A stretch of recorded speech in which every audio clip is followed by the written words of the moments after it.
তো নাটকেও আমরা sponsor, মডেলিংয়েও sponsor পেয়েছি।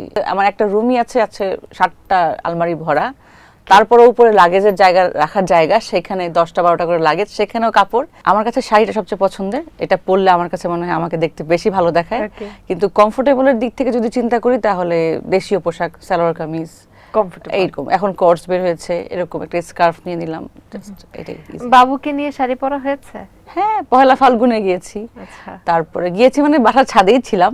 পহেলা বৈশাখ এখানেও কষ্ট হয়নি বা শাড়ি সামলানো একটু হ্যাসেল মনে হয়নি? দেখলাম যে আমার আগের কোনো ব্লাউজ বা যেটা সেগুলো কিছুই লাগছে না, সো নতুন করে বানালাম বা আম্মুরটা পরলাম।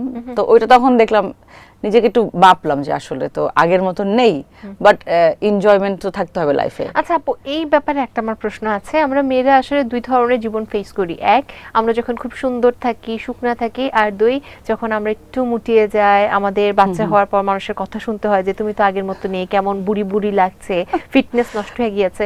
আসলে কি মানে এটা খুবই দুঃখজনক যে ফিটনেস নষ্ট হয়ে যায় না, এটা একটা আনন্দের? ফিটনেসটা নষ্ট হয় না, সেটা হচ্ছে যে একটা মানুষ তৈরির কারখানা, একটা মানুষ আসলে নিজেই। Joya extra heavy flow 8 piece প্যাকে এখন 30 টাকা ছাড়, 10 টাকার প্যাক এখন মাত্র 80 টাকা। তো এর ভেতরে যে হরমোনাল চেঞ্জেস গুলো হয়, এইটা ঠিক হতে মিনিমাম 2 বছর সময় লাগে। তো আমার বেবিটা একদমই ছোট, 3 মাস রানিং। সো আমার মনে হয় যে আমি যদি বাবুর 6 মাসের পর থেকে যখন সে মুখে খেতে শুরু করবে অন্য কোনো খাবার, তখন আমি আমার ডায়েট প্ল্যানটা শুরু করব। আমি এর আগে চাচ্ছি না যে বাচ্চাকে কষ্ট দিতে, বা কষ্ট না, অনেকে তো ফর্মুলাও দিচ্ছে যাদের হচ্ছে না, ব্রেস্ট ফিডিং যারা করতে পারছে না। তো আমি চাচ্ছি এখন ফিটনেসের দিকে না মনোযোগ দিয়ে ওকে ভালো মতো দেখাশোনা করি। 6 মাস পর থেকে আমি হয়তো বা ইনশাআল্লাহ চেষ্টা করব। একজন মায়ের স্যাক্রিফাইস করা কিছু মাস একটা বাচ্চার পুরো একটা জীবন বদলিয়ে দিতে পারে। এটা হয়তো অনেকে বুঝে না, হয়তো অনেকে চেষ্টা করে, কিন্তু এটাই সত্য যে মাকে একটু স্যাক্রিফাইস করতে হয়, না হলে সেই বাচ্চাটার জীবন কখনো সুন্দর হয়ে ওঠে না। আপু, আউটফিট কেনার ক্ষেত্রে কোন জায়গাটা পছন্দ? আমরা যদি আবার ফ্যাশনে আসি, দেশের বাইরে?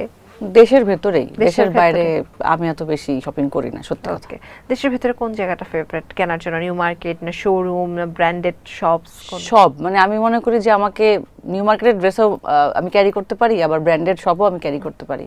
আমার এইসব আসলে ব্র্যান্ড নিয়ে কোনো মাথা ব্যথাই নেই, আলহামদুলিল্লাহ। আজকে ড্রেসটা কি নিউ মার্কেট না ব্র্যান্ড? এইটা একটা ড্রেস হাউসের থেকে মনে হয় নিয়েছিলাম, আমার মনেই নেই। কেমন টাকা খরচ হয় প্রতি মাসে এইসব কাপড় চোপড় কেনার ক্ষেত্রে? ক্যামেরাতে না বলি, মানে অনেক বেশি না। আসলে তো যখন আমি কন্টিনিউয়াস টিভিতে পর্দায় আসতাম, তখন হচ্ছে যে রিপিটেশনটা একটু কমই করতাম, চেষ্টা করতাম, অনেকদিন পরে রিপিট করতাম নাটকগুলোতে স্পেশালি। কারণ যদি একটা নাটকে 15টা ড্রেস লাগে সব মিলিয়ে ঘরের বাইরে, পরবর্তী নাটকগুলোতে সেম ডিরেক্টর যদি যদি দেখে যে সেই ড্রেসগুলোই পরেছে, তারা একটু বলে যে আপু আপনি একটু চেঞ্জ করে আসেন। এটা আগে হতো, পরে ডিরেক্টর বলার আগেই আমরা প্রত্যেকটা নাটকে যারা একটু কনসিয়াস লুক নিয়ে তারা আসলে নতুন সেটআপ নিয়ে যায়। তো এইভাবে প্রত্যেকটা নাটকের জন্য আমাদের অনেক অনেক ড্রেসেস নিতে হতো। এখন তো আলহামদুলিল্লাহ এই 2-3-4 বছর ধরে তো স্পন্সরশিপ অনেক বেশি রানিং, যেহেতু সোশ্যাল মিডিয়াতে সবাই বেশি স্পন্সর করছে।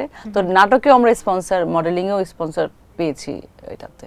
তো অনেক কম মানে খরচ হচ্ছে, কিন্তু আগে যা খরচ হয়েছে, আগে কেমন খরচ হতো? ভালোই খরচ হচ্ছে এখন। মাসে 50,000 খালি কাপড় কেনা হতো না আরো বেশি?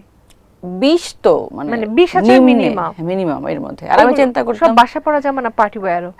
পার্টি ওয়্যার তো নাটকের মধ্যে সব সময় থাকে না, সিরিয়ালগুলোতে তো নরমাল ড্রেসেস লাগে। আবার আমি তো একদম খুব বোল্ড ক্যারেক্টারও করেছি, আবার গ্রামের ক্যারেক্টারগুলোও করেছি। সো আমাকে সব রকম ক্যারেক্টারই রাখতে হতো। এখন আলমারিতে আমার একটা রুমই আছে 7টা আলমারি ভরা, তারপরে উপরে লাগেজের জায়গা রাখার জায়গা, সেখানে 10টা 12টা করে লাগেজ, সেখানেও কাপড়।